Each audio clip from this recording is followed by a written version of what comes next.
The broadcast is now starting. All attendees are in listen-only mode. Hello and welcome to the SLA Competitive Intelligence Division final webinar for 2017. We've had a great lineup this year so far and great attendance, and expecting great things from this webinar as well. It's how to find opportunities in challenges. And with us today, we have two CI fellows who are sharing their thoughts about driving your success in competitive intelligence. So with us today, we have Cynthia Cheng Korea, who is the Managing Director of Knowledge Inform.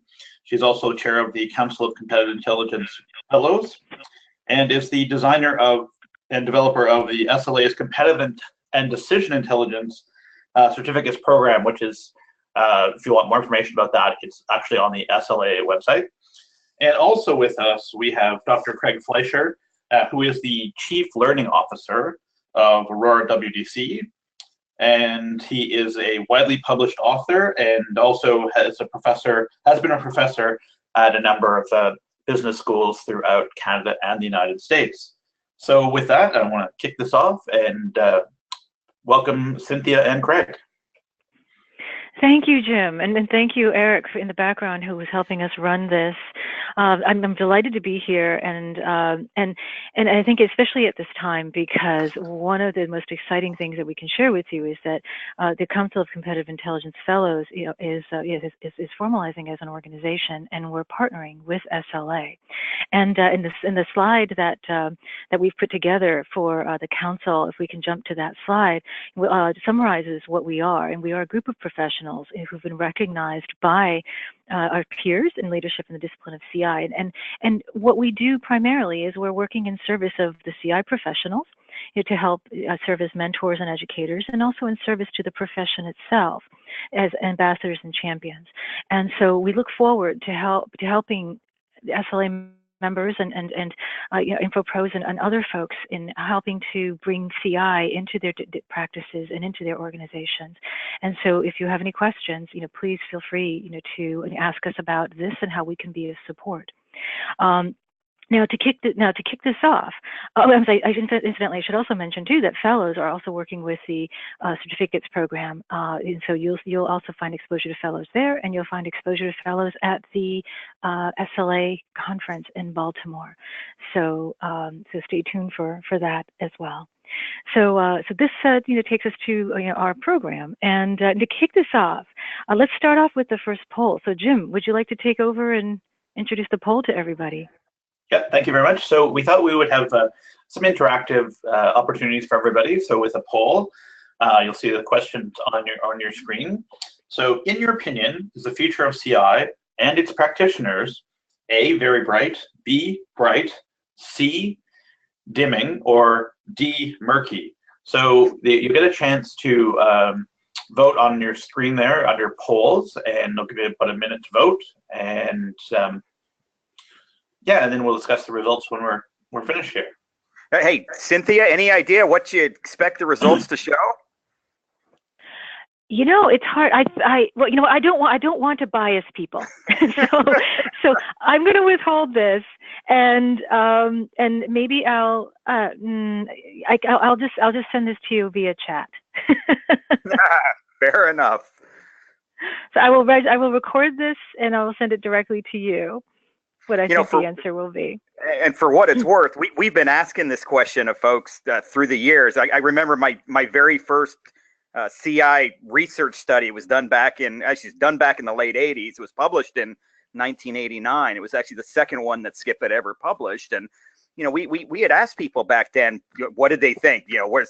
Is this a field that's kind of heading out of the station quickly? Is it one that maybe it's going to run a sprint instead of a marathon? And even back then, people were pretty excited about where it might head. So I'll be curious to see where our folks today think we're at.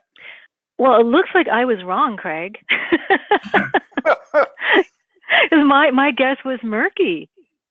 Oh, I would have said dimming. So you know what? By virtue of the people that we actually have on here, we had well over a couple hundred registrants for this webinar today, and knowing that they're SLA and probably CID members, or at least very familiar with what CID does, these are folks seeing a lot of promise and opportunity in the field in the future. So maybe there's a bit of what we call sampling bias attached to this. But having said that, I'm pleased to see the positivism being shown. Yeah, and I think that there is a lot of positivism as well. I think that for a lot of folks, there's a lot of confusion, and so I think that leads right into the kickoff of our discussion, the next slide, which is basically where are we in CI? In competitive intelligence, CI has been a formal discipline for about 3 decades now, and some would argue more because there's some early practitioners before it was formalized as a discipline, and so we've come a long way. But I think lately there are many of us who see that there are some very serious questions we need to be asking. So what are your thoughts on that, Craig? Well, it's funny. One of the ways that we've been thinking about it. So here we have competitive intelligence, and you and I actually you just described it as a discipline, and actually I'm not going to argue that.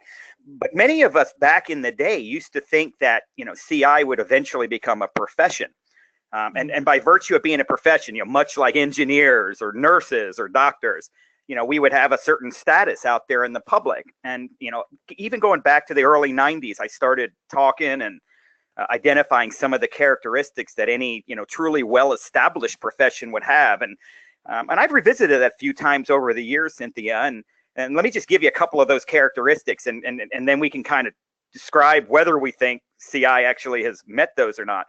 The very first characteristic of a profession is that the general public understands the benefits and the values that the professionals in it actually bring. When you think of engineers, most of us generally know what they do. Most of us generally recognize that they keep us safe. Most of us generally recognize they design and put together things that enable society to progress, etc.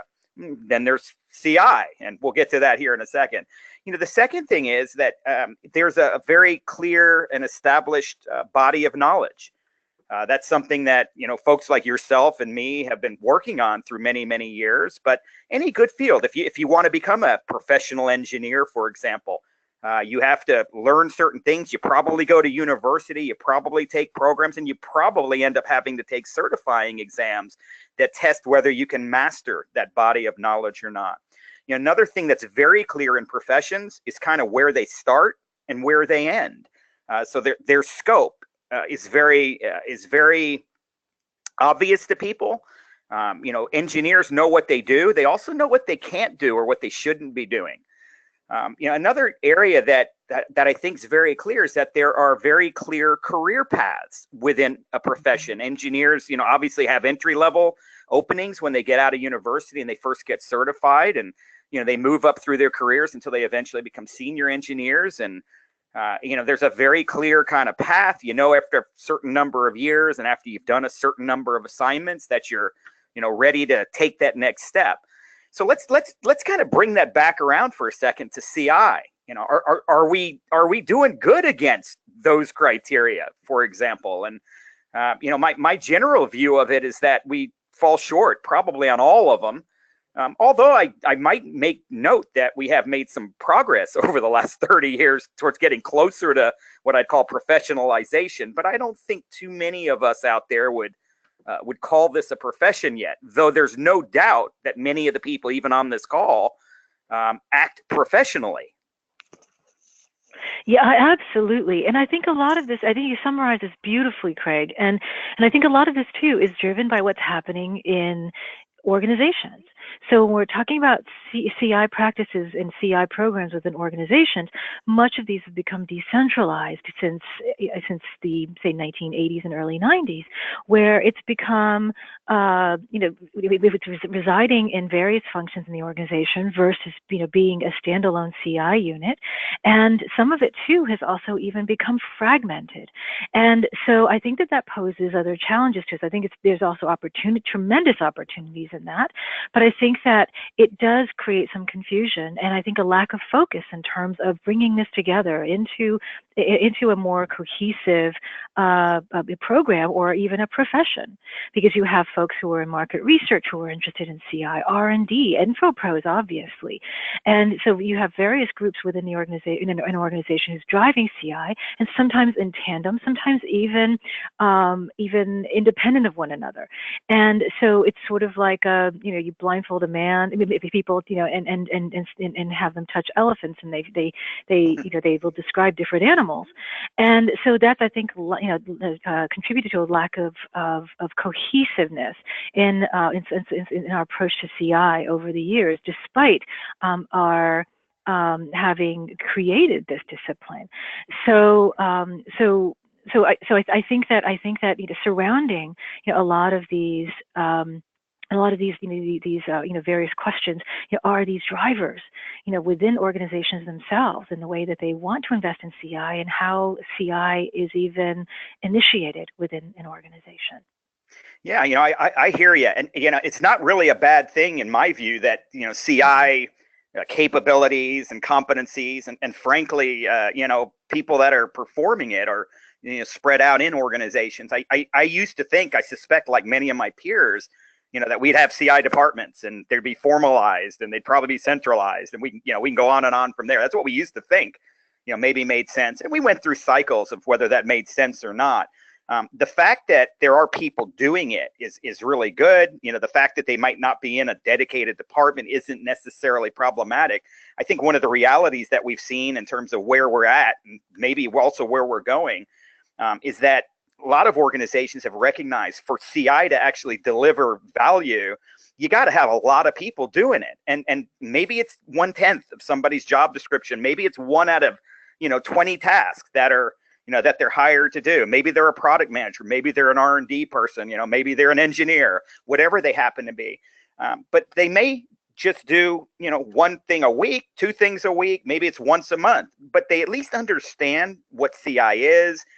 They probably understand what their role in contributing towards the organization's success by delivering or listening or participating in something that CI is involved with. Those aren't necessarily bad. And it actually gets back to the 5th criteria that I didn't necessarily mention here relative to a profession. People in professions generally have salaries that are better than average, obviously better than non-professionals, and they're usually rising. And the one thing I will note for the record, having done a number of salary studies here in CI over the last, now almost 30 years, we have seen that. So people that do CI kinds of roles, and especially if they're doing them at a higher than part-time clip, there's a pretty good likelihood they're well compensated. They're probably well thought of. And whether they're in a CI department or not, many of the peers that are out there that have, again, significant CI responsibilities are rising, at least in terms of their ability to influence, valuable organizational outcomes.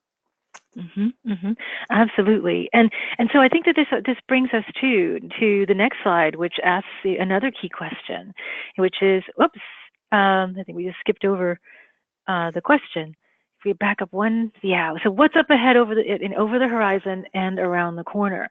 And so I think as much as we're describing a CI situation that has evolved, to one that is decentralized, and we still have some very very serious questions about what CI is, as a discipline versus a profession. We also have, some important questions too about, what's up ahead. And so, some things that, that we can consider is how should we approach our practices?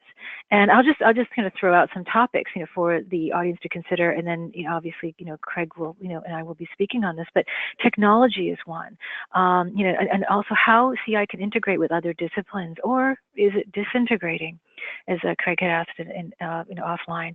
And so many of these things are questions that we need to be asking ourselves right now, so that we can practice competitive intelligence competitively. So, Craig? Yeah, I've always kind of viewed CI as being able to support a number of important large processes and organizations. And I have an acronym that I use to describe this. And It actually starts with plans. Anybody that does CI should be able to influence the plans of their colleagues in the organizations. Decisions would be the second one. Clearly, I think CI in many of its original definitions was always viewed as a so-called decision support capability or function. Another one that I would note that I think CI has probably taken on a greater role with in the last few years are choices. When people are facing choices in organizations, it's often the CI people that can bring to them a newer range of choices, a greater range. They can present them with greater confidence or understanding of the uncertainties around those choices. And I'll note for the really senior veteran CI people, they usually bring choices to the table that others hadn't really thought about previously. The other three things that I think CI, almost always has the ability to influence, and where it works well, it should be doing that, are the actions that the others, especially the executives and those individuals that are responsible for allocating budget, people, and the other kinds of key resources to organizational challenges, and then strategy and tactics for what it's worth. So the 6 elements, by the way, the acronym I mentioned to start this is what I call PDCAST, which is plans, decisions, choices, actions, strategies, and tactics. Reality being a veteran, contributing CI group or set of CI practitioners in any organization should have the ability to influence any and or all of those kinds of things that all of our organizations wrestle with and have opportunities to exploit and influence over time, literally every day.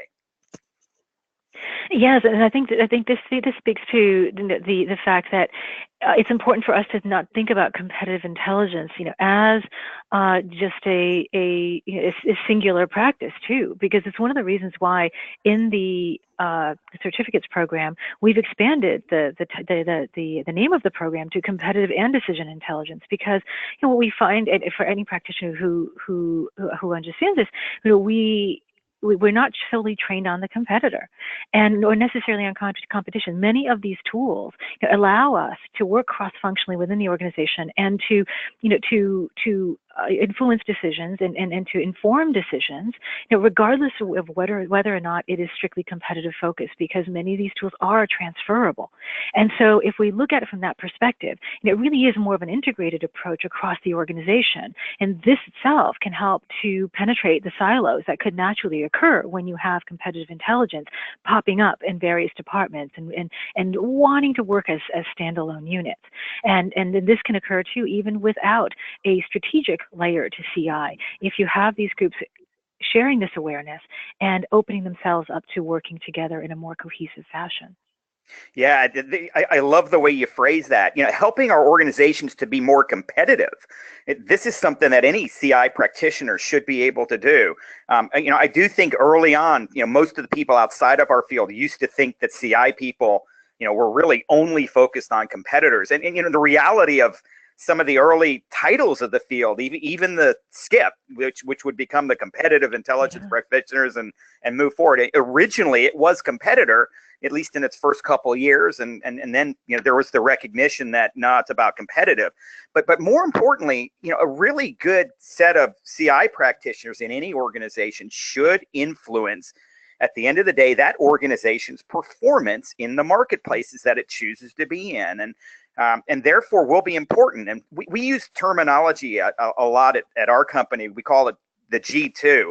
A G2 in defense parlance or military parlance is really the right-hand person that the general kind of goes to. The general won't make a move, until they've had an opportunity to consult with their G2. These are people that understand the lay of the land. They understand what resources can be brought to bear. They understand the challenges and opportunities that kind of face the division as it moves and tries to accomplish its task. And I'd like to believe that up the horizon and around the corner that we're going to see a lot more of these so-called G2s actually developed amongst our midst. And I see a lot of information professionals becoming those G2s for their organization's decision makers and planners and strategists and tacticians, et cetera. Mm-hmm. Mm-hmm. Well, so this brings us to our next poll question then. Jim, do you want to take it away? Yeah, perfect. I was just about to say that's when we get into talking about what's around the corner and the new and horizons, I mean, it's I think it's important to get into the details of what area in CI is there the greatest opportunity for improvement. So we're looking at 4 different areas here: data collection, ethics, analysis, and dissemination or communication of intelligence. So again, I'll give you about a minute to cast your vote, and this should be interesting results as well. It really could.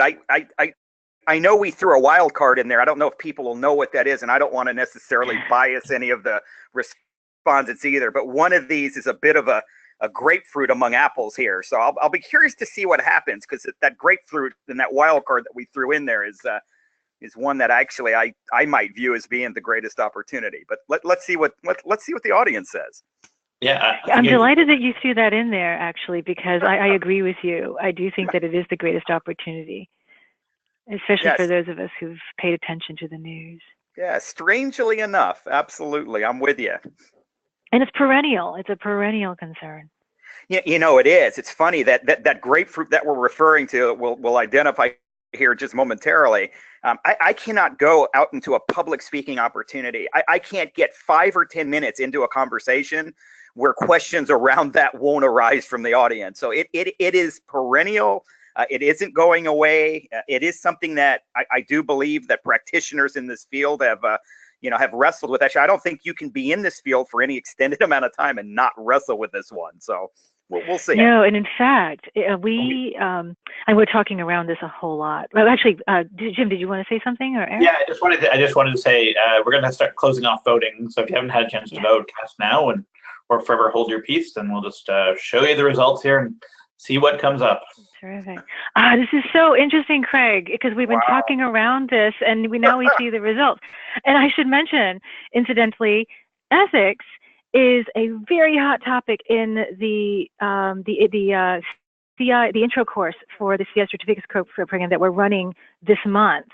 And I'm really enjoying the discussions, and it's just really burning. So anyway, back to you, Craig. Well, I'm not surprised, and needless to say, anyone who knows me kind of knew that I would have viewed analysis as being the area that certainly has room for the greatest improvement. It's needless to say a topic close to my heart and a lot of my writing. But I love what surprises me in these results is the one below it. It's dissemination and communication, and almost as many folks viewed that as an opportunity for improvement as analysis, and I have been seeing that in a lot of my research and practice as well. In this day and age of social media in particular, and the ability to utilize a lot of that social media internally, we're realizing more and more that the ability to communicate insights to people within our organization in the ways that they can best hear it, in ways that reduces the overwhelming amount of noise that is often circulating around it. These are busy people that need the CI. And the ability to get it to them in a manner and in a package and in a way, in a channel that enables them to really receive it in the best means possible. That's science, art, and craft. It's all 3 of them. And those are challenges. So I'm not shocked that dissemination and communication is sitting there, like I said, literally in the second spot, and only a couple of percentage points less than the analysis side that I kind of thought would run away with it. Yeah, I think you make an excellent point, but this also makes me think about what is happening on our national arena as well, where our own intelligence, our national intelligence community is struggling with dissemination and communication of their intelligence, right? And so there's been news reports talking about how to rewrite the national intelligence brief so it can resonate with their intelligence user, i.e. Donald Trump. And so they've had to take very dramatically different approaches than with past administrations, based on, like you said, the science and the art, the understanding of the psychology, and also just the nature of communication, and then the attentional challenges as well. And so I think that's just sort of a very magnified example of perhaps how we feel challenged too very often in our own environments. And so maybe there's some lessons to be learned there. But so do you want to speak to to the ethics piece that we find, because certainly that's in the news perennially as well. Uber. Yeah. Oh, no, right? No doubt about it. And, I know two things on the ethics piece. I mean, ethics is always about how, one or more parties interacting with one another, how their values actually, either sync or don't sync. A lot of this starts with people's values. And I think I love that you just used the, kind of the national U.S. context within which, there is obviously a lot of rethinking going on around how intelligence should be organized, structured, how important it is, whether the topmost decision maker actually is prepared to use it, et cetera. And these are all ethical questions. It really, a lot of this comes down to, what's right and wrong, what can do the most benefit, can we minimize harms? Are we willing to be above board in the way that we actually practice the kinds of processes and skills that we put to bear as CI practitioners? So these are big. I think we need to think about them. I always worry, and I don't want to. I'm Canadian, as many of you will know, so I'm trying not to be political here. But I always worry when you have a decision maker at the top of any organization that thinks they know more than everybody else, or is unprepared to, or unwilling to, to accept the very well thought out and produced insights that are being generated by others who quote unquote hopefully are experts at doing that. And there's always going to be decision makers. There's always going to be executives out there that folks like you and I and others work for, who won't accept the advice. Right, and it's just very important for us to understand that as producers, and some of us too, will be decision makers as well, right? That humility and questioning is important, because because with hubris, comes the fall, right? And so it's important for us not to ever feel too confident in our own abilities, and also in the way that we perceive. Cognitive bias is very strong, and so for us to be able to understand biases, read read biases, identify biases in ourselves, in our teams, in our intelligence users, that can also help us grapple with the ethical issues with dissemination and communication, and to generate better analysis. And so there are layers upon layers. I just love how as much as we had different channels that we can vote on, many of these things weave into one another, right? Because these really are just parts of the whole. So shall we take this over to our next topic, which is challenges and opportunities.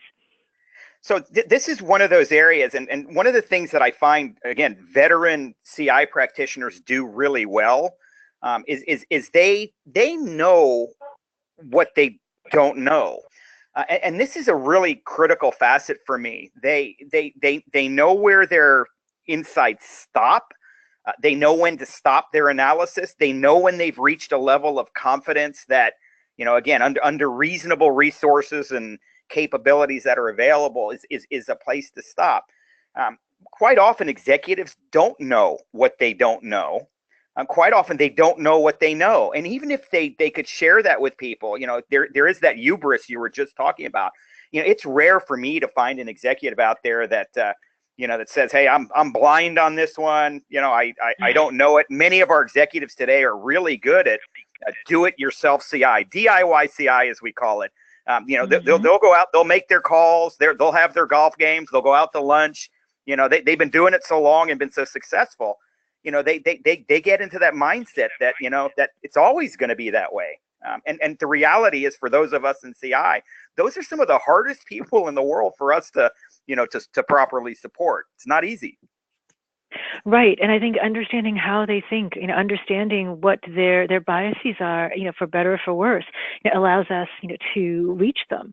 And because if anyone who's read Dan Kahneman's works and also in partnership with Emma Stravinsky, understand it, and I'll reference Thinking Fast and Slow as Kahneman's most recent work. Most of us actually make decisions based on our emotions, and we only use reasoning to rationalize those emotions. So I think it benefits everybody to rethink our choices initially and to see where it's really coming from and to test it and to challenge it. And so for anybody who is on a CI team, you challenge your conclusions as well. And as you find, say, chinks in the leadership armor, where they're not looking in the right place, or they're not asking the right questions, they're harboring some blind spots, those are opportunities for you. Now, it's not to say that you would challenge those head on, but what you can do is you can address those so that you can be a valuable resource and an advisor to your users, because I think most leaders, and certainly good leaders, welcome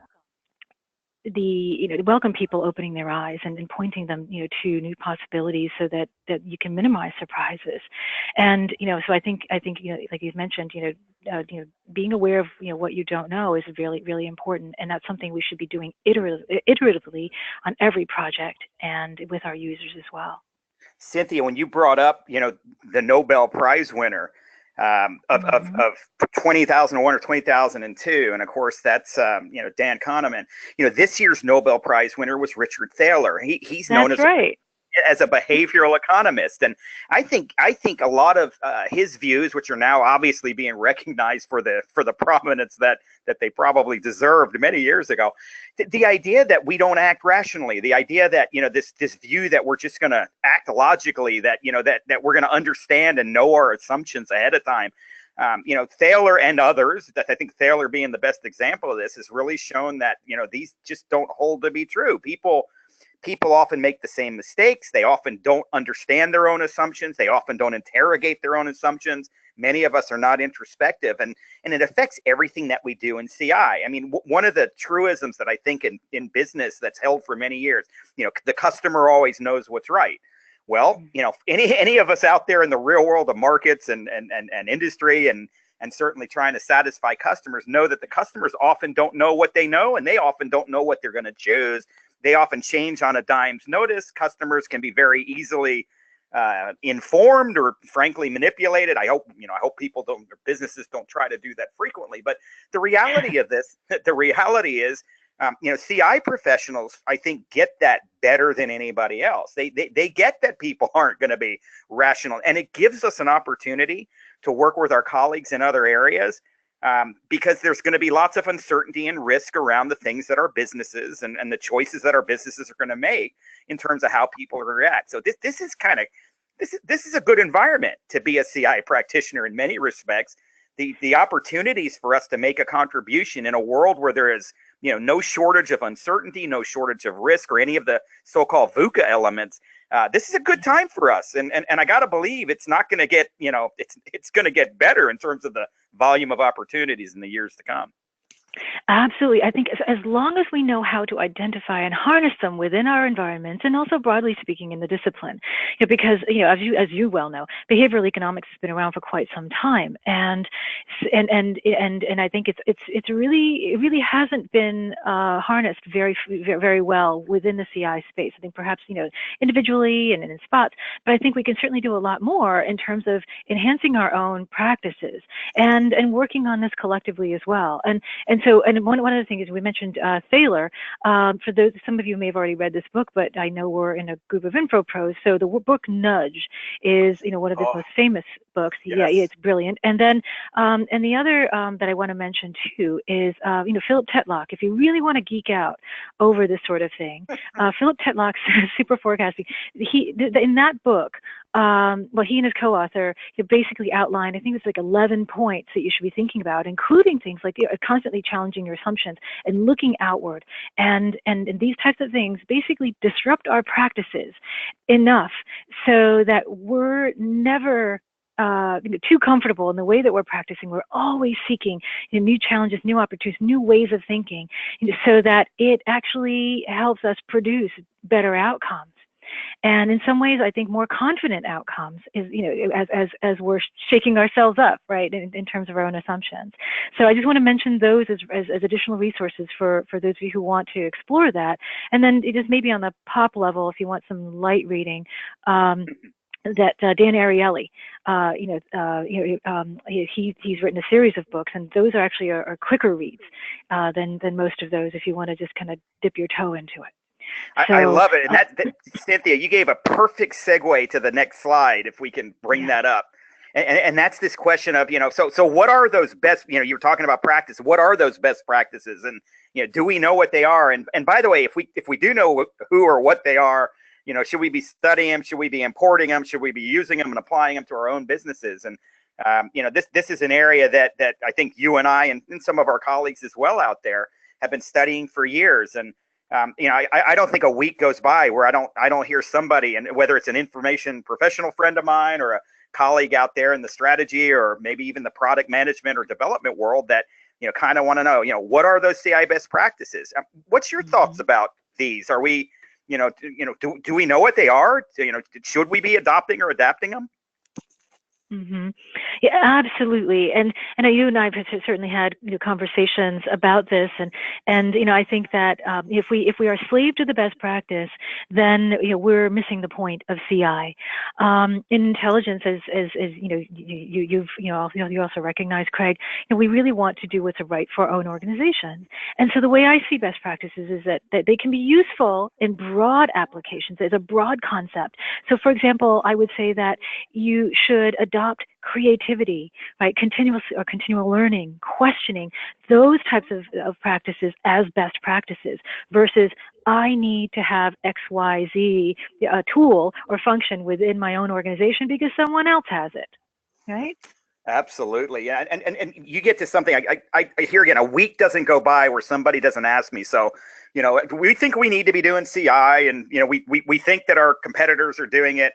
How many people should I have doing this? What should our people's titles and job descriptions be? And how many FTEs do we need? What should our budget be? Should we outsource or insource? And, on and on. And then they want to go out there and kind of compare themselves to their industry counterparts.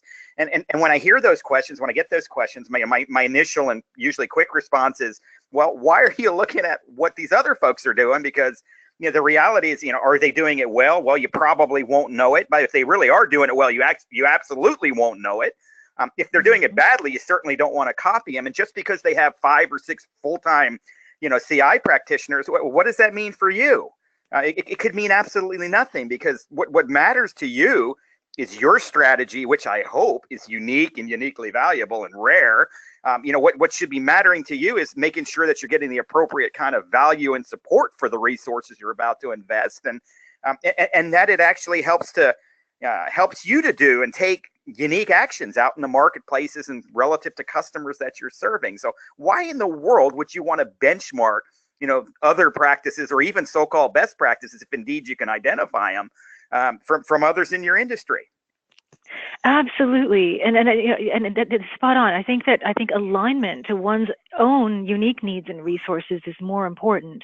It's not to say that we should just turn inward and ignore everything exterior, any at the exterior. But I think that what we need to do, though, is to really understand, what, like you said, organizational strategy. But there are also resources and needs. And so what I typically recommend is that people conduct an Intel audit. Right, whether or not you're already practicing Intel or prior to Intel, you basically look at where you're at, where you want to go, what your needs are, and go from there. And now, granted, there are touchstones within that exercise where you can say, okay, well, where are we in terms of various functions of the Intel cycle, for example, because that will provide you some framework from which to work. However, you don't want to copy your closest competitor. In fact, very oftentimes there's value in even looking outside your industry in the way that other industries might be approaching a problem, because you can find innovative leaps that way in your own practice. Yeah, and that's the perfect segue to our next slide here, which is on skills, competencies, and development. A lot of the companies that I'm having interactions with these days are really trying to think ahead. They're trying to think about what kinds of resources, what kinds of expertise, what kinds of people, frankly, what kinds of systems or software or applications or social media do I need to be utilizing in order to be successful at developing and then ultimately delivering intelligence to people within my organization. And this has become a real issue. I mean, the question of whether we're going to have people, in 2, 3, and 5 years that are able to do the kinds of tasks that are that are emerging and evolving even now as we talk about it, is going to be a question that a lot of organizations are looking for. Our universities, and Cynthia, I know you teach this stuff. You've been doing it for years, much like I have. How are you helping your students, to develop, not today's skills, but tomorrow's that they're going to need to be successful intelligence practitioners? That's such a great question. I think first of all, we just begin with some of the core competencies, right? So we want to deal with developing skills, regarding foresight, developing an Intel mindset first and foremost, right? Because for a lot of folks who are starting out in Intel, they don't necessarily have that certain Intel mindset, that is analytical, that exercises foresight, that it's critical thinking, challenging. Those are the types of things that we want to cultivate first and foremost. And using that as a foundation, we can begin to build more forward-looking practices. And so, looking towards other fields and thinking about basically studying the industry in which you're in to see where it's going, and trying to determine whether or not you are prepared to meet where you think it's going in 3 to 5 years or even beyond. And even looking at the state of CI. So more specifically to your question, we do say, for example, use the intelligence cycle as a framework for introducing topics. But at the very end of the course, I tell the students, okay, now depart from that framework in your own practices and find ways that work for you, because you're going to have to adapt that framework to various situations. And so teaching that way of thinking, to me, is more important, because if you have that way of thinking, then you're going to be prepared for whatever comes along, because you're going to be adaptable. You're going to be able to respond, to whatever developments you foresee. And you can also challenge your own perceptions of that, so that as you talk with different colleagues, you're iteratively updating your perceptions so that you will never fall behind. And I love what you're saying. And yet for me, there's also these kind of what I'd call enduring traits that I think, whether it's today's CI practitioner, yesterday's, or frankly tomorrow's, are often in short supply. So for instance, things like curiosity, having that continuous ability to question what you see and what you get and the data that you actually have in front of you. Humility, we mentioned that earlier. Humility is a really critical value for a CI practitioner, that the recognition that they don't have all the answers, the recognition that again they may have to look in places that they haven't looked, the recognition that they're not going to always be right, the recognition that all of their insights won't be acted on, all those require humility. Persistence is another one. I think we've been looking at CI folks and who's successful, who's not, for many years, and the ability just to persist, to keep going at it, to keep hammering out a message that maybe people aren't hearing that they need to hear, maybe challenging those assumptions that nobody else is willing to do, being the bearer of bad news. I mean, if all we're doing is telling our bosses exactly what they want to hear, or exactly what they expected to hear, and all we're going to be is a rubber stamp, well, guess what? One of us isn't needed, and it's certainly not going to be them who's going to be walking away. Last but not least, absolutely. Yeah, the last but not least is honesty. I mean, we have to be able to, going back to one of the earliest definitions of what intelligence practitioners do, we have to tell truth to power. If the emperor's naked, somebody needs to call them out on that. Mm-hmm. Absolutely. And if I may also add too, that one of the things that I try to address in teaching CI is the fear of failure, or the fear of being wrong, because I think that what you've listed are essential characteristics that we need to bring into our practice, and we can just adopt on our own. But often our failure or fear of being wrong, especially within an executive audience, can be a tremendous barrier to our own growth. And so I think understanding that intelligence is iterative. It's not, we should stay away from producing a series of products, that try to prognosticate and, are either up and down, right or wrong. It's not binary, because if we're practicing intelligence correctly, certainly there are going to be questions that need to have some more concrete answers.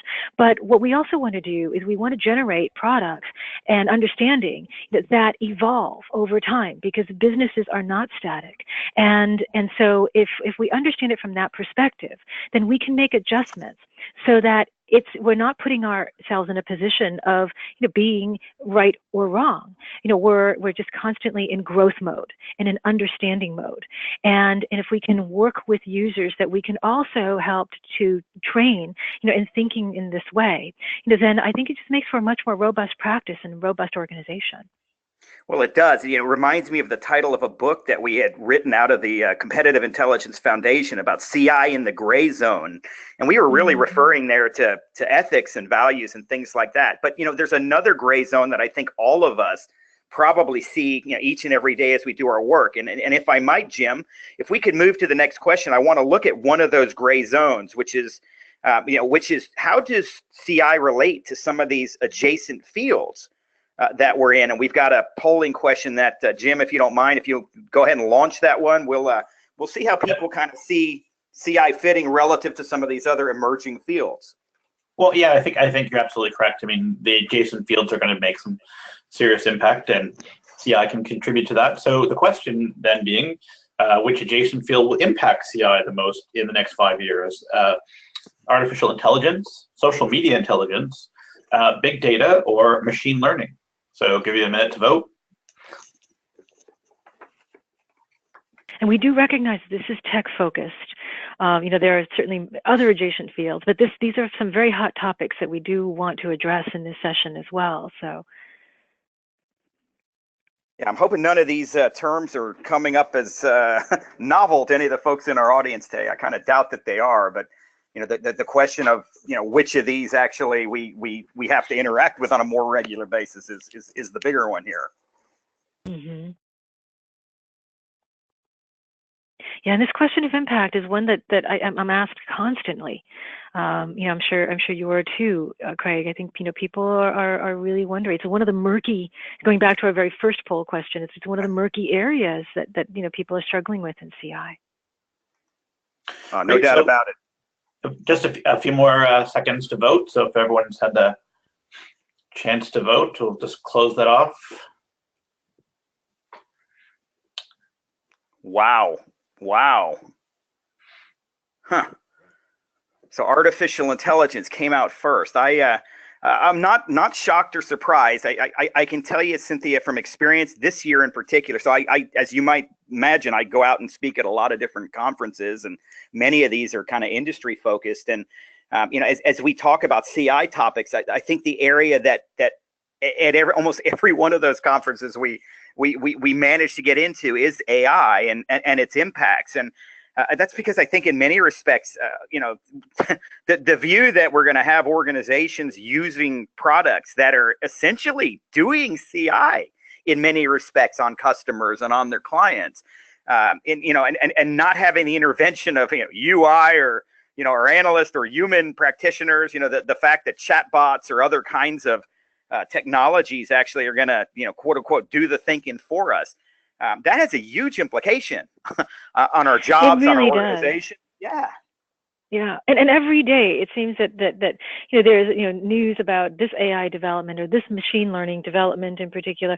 And in fact, the other day there was a announcement that there's a product called Detective, by Charlie, and I remember the title says it's like having your own personal CIA. So of course that perked me up. But basically I think we're still in early days. There's still a whole lot more development that needs to occur in AI, before we're all out of a job. But I think that there's a lot that we can do to help shape this as well, and to help prepare ourselves for it, which brings us to the next slide. So as we look at what's next in terms of technology, in terms of what is required in our roles, how we can best prepare for that. These are very wide open questions, but I think that there are some tremendous, going back to our original point, there's tremendous opportunities in this as well. And so what are your thoughts on that, Craig? Yeah, well, no question. I mean, I think the need to look ahead is endemic to being a CI practitioner. Our ability to see where a lot of this is going. I mean, these are the kinds of exercises that if you're not already doing these in your organizations, getting people to have, systemic, dedicated, purposeful conversations about what the future implies, what it holds for your organization. The future is really exciting. And I was watching Bob Lutz, who's the former the former car executive that has been, kind of salvaged Chrysler and a few other things along the way, worked with probably all the major things. He was talking about the fact that none of us are going to own autos probably in 10 or 15 years. And all of the major automotive manufacturers, are not going to be making the bulk of their revenues, assuming they even are still alive in 10 or 15 years. And if you think about it, if nobody's buying cars, or are we going to need auto dealers and car dealers? Are we going to need, are we going to need people selling these? Well, that's pretty significant. And he was mentioning 10 or 15 years. And I don't know whether he's, 5 years too early or 5 years too late on that. But that's critical. So if I am a CI practitioner today, these are the kinds of conversations that we need to be bringing in. And by the way, it can't be accidental. These have to be deliberate. We have to use the tools that we have at our, at our disposal in our arsenals, things like having a scenario analysis discussion, talking about alternative futures, using those foresight methodologies that are, part and underlying the slide that we have on here. These are things that we should be leading in our organization, because if we don't do it, nobody else is probably gonna pick up that baton. Absolutely. And I think these are also ways that we can add value to that to the organization and to the conversation, because I think we do struggle with that values question, info pros and Intel pros alike. And so I think if we can begin to take these leadership roles and looking at what is around the corner, what is up ahead and around the corner, going back to our first slide, that positions us very well. I mean, and in some cases too, it's quite frankly insurance. I think the other thing too that I really want to underscore is the idea of the Intel haves and have-nots, and we've heard this used, the concept of haves and have-nots used socioeconomically, especially within the United States. But I think that we need to also be thinking about where we fit into this, because I do foresee a scenario in which there are larger companies that can afford a tremendous amount of resources in big data, machine learning, and AI, and smaller organizations may not have the same access, and that becomes a competitive disadvantage to them. And so, how will we begin to prepare ourselves and our organizations so that we don't fall into the have-not camp? Or perhaps, we can flatten, we can level the playing field a bit more as well, through various types of, commercial products and so forth. But the idea here is that we could take a leadership role in this. We could take a preparatory role. There's a whole lot of things that we can do, but we can't be reactive, right? In order to maintain control over this and control over our own destinies, we need to take that foresight and translate that into proactivity, and not just individually, but collectively as a discipline. Absolutely. I love that. And by the way, that for me really does sum up a lot of where we're at. And I'm wondering, Jim, if it would be all right, is it possible to throw this back to the audience to see if they have any questions in the time that we have remaining that we could, we could maybe have a quick discussion around before we bring this to a conclusion? Yeah, no problem. I've already received a number of questions, so I'll throw a couple at you. So number one question is around the challenges in disseminating and communicating findings, and any suggestions on achieving a balance between, communicating your outcome versus doing the research and analysis work. So any suggestions as to how you would create that balance? Cynthia, you want to start that out? Yeah, well, my first question is, do you mean in terms of balance, in terms of time or resources? Because there are different dimensions to this. But I think that I'll just make an assumption now, and assume that maybe we're talking about, time and attention.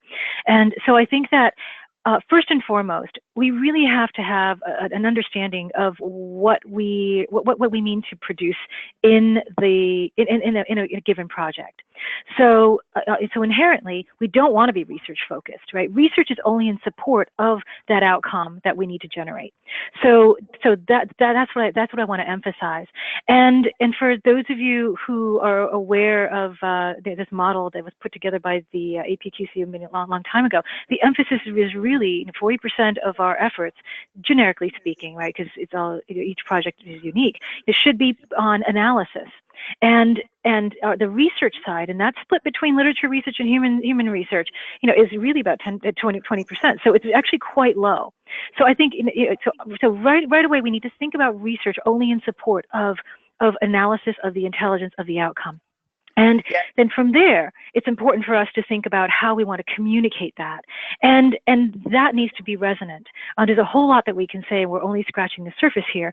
But I think that what we want to do is really think about our users, use our intelligence skills to understand our users quite well, and so that we can begin to understand, well, what drives them, what resonates with them, what are some of their hot buttons, and harness that understanding in how we craft and package our communication so that it does resonate and it does help them understand what you mean to communicate. And so with that, I'll just turn this over to you, Craig, for your thoughts. Yeah, no, I love what you were saying, and this brings up something that I've been working on. It's the title of my next book, which is, CI practitioners should really be in the process of co-creating the intelligence findings. And so for me, you should be making a co-investment with that client internally. You should be having constant conversations. This is something that an info pro, I think, gets better than people that don't have those kinds of skills. It starts at the very beginning, making sure that that there's a clear understanding of the intelligence requirements, that the intelligence needs are articulated. It's asking more questions. These are things that I think as information pros, those folks are trained to do that from the start of their programs right through the end, and they're really good at that. So that so-called kind of reference interview that they do. But the idea being that you don't just end the reference interview at the beginning, you're kind of doing it all the way through. So and kind of thinking out of the box, answering that question, I would argue that, this co-creating, this co-investment that you're making, delivering insights that your client's really looking for should be going on throughout that process. And therefore, Cynthia is absolutely right that if we're spending most of the time working on our own behind our desk or working on our databases or, again, doing the collection effort, we're not spending enough time on where we can generate the highest value. No, certainly. I mean, if you can collect really good research and you don't have an audience that can understand it or even wants to see what you've produced, I mean, you're producing the wrong stuff. I think that going back to the original piece on the importance of communication and how we can make a difference is to show why the intelligence and is more beneficial than just sort of the information overload that most people are faced with every day. And in fact, that preparation actually helps with information overload, right? It helps manage that. Let me add another thing. I was with a client last week, and this client does a newsletter on a weekly basis. They circulate it out to actually thousands of their fellow colleagues in this particular organization. And 2 weeks ago, they were ill. They didn't get the newsletter done. They got back in the next week, and not a single person noticed that it hadn't gone out. And you can see where I'm going to go with this, right? So we often build products or vehicles by which to communicate, some of which actually are not resonating. It's not a two-way communication. And, whether we're creating databases or portals or whether we're sending out newsletters or if we're holding briefings, if nobody's paying attention, if nobody's interacting with it, nobody noticed it wasn't even being done, pretty good likelihood you ought to be looking at some other ways of doing this kind of job. Yeah, question our own assumptions, right? Yeah. Yeah, so are there other questions, Jim? Well, there is another question, but the other question I was going to pose was actually, I know for Craig, at least, this would be a whole new webinar. So I don't know if you want me to pose the question, Craig, now that I've taunted you with it. Uh-oh. So the question is, this is a very good, insightful question, and I know, so the question is, will we ever develop a certification process like accountant, lawyer, when you talk about professionalization, do you think that CI will ever get to that point where we have that professionalization on a sort of more recognized basis? So I'll go ahead and start this because, by the way, Cynthia's been working on this for decades, probably a lot along the lines that I have. So here's what I'll say briefly and quickly, because I know we're running towards the top of the hour. We have tried it a number of times through organizations like SLA, like Skip, and others that are out there. None of them have actually developed to this point. The level of acceptance that would, quote unquote, deem it to be a professional certification. Now, let me back off a second. Maybe, just maybe, we don't need that. And maybe what we actually need are people out there that have skill sets, that have competencies, that have the characteristics and traits we were talking about earlier, that enable them to deliver unique, valuable insights, rare insights within their organizations. If we can get people trained to do that, and if through things like SLA's courses, whether it's by participating in this conversation at the next SLA annual meeting, which we hope, by the way, to continue at that particular time in Baltimore.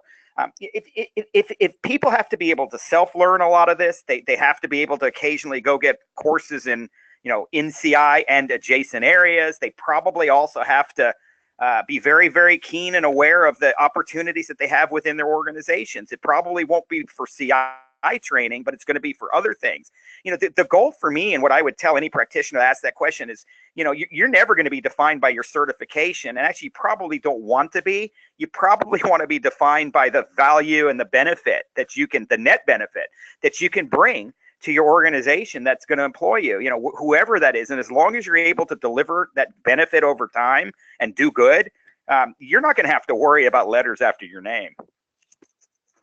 Yeah, that's exactly it. I think it really should be self-driven first and foremost. And when we were looking to develop the CI certificates program about a decade ago, we made a conscious decision that this would be a certificates program and not a certification program, because the idea here is that we're really helping people gain the skills, understanding, and tools to jumpstart them, so that then they can begin their practice in a more accelerated fashion, but that we weren't going to maintain any kind of professional expectation and credentials, because I think, especially given where we've seen CI going, the fact that CI does come in different flavors, right? Depending on how it's practiced, there's technical intelligence, strategic intelligence, and so forth. It's really hard, to be able to say, okay, this is how CI should be done, and especially CI, working to support decision making, in a more broad basis. That also means that these are just fundamental skills that we can bring into various decision settings, and not just exclusively to CI. And so I think it's very important not to think about ourselves in terms of a certification oriented discipline, even, and to be more adaptable to our situations, because I think that's the reality in which we're practicing. And it's important for us, to Craig's point, to develop this continuous or continual learning approach, so that we can maintain that curiosity, the mindset, and so forth, because that, I think, is of paramount importance over any kind of check boxes that you can take to practices. No, I think you're absolutely correct in the certification. I mean, it's having dealt with the sort of concept of developing certifications and standards. It's very complex, and it's in this rapidly changing environment. I think it would be very difficult to sort of keep up with everything. If you look at the questions that we asked about AI and machine learning and big data, it certainly would be difficult to keep pace with all the changes. Yes, Craig has mentioned that this is the beginning of a conversation, and we will be continuing it at the SLA conference in Baltimore. As well, we have a number of great webinars lined up for you for 2018. So the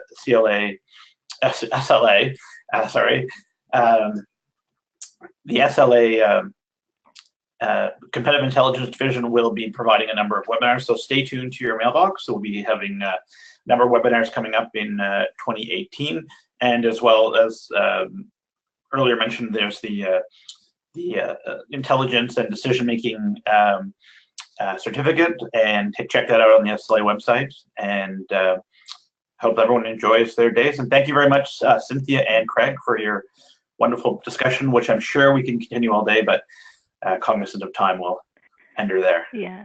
And Jim, if I could just piggyback a little bit to say that in Baltimore, Craig and I, we will have a session that basically will take this live. So this really only scratches the surface, but we will have a live session that has been approved, time and date to be announced. But we will talk about this, and we hope that the audience will bring their questions, and we'll delve more deeply into those questions as well. So we look forward to that.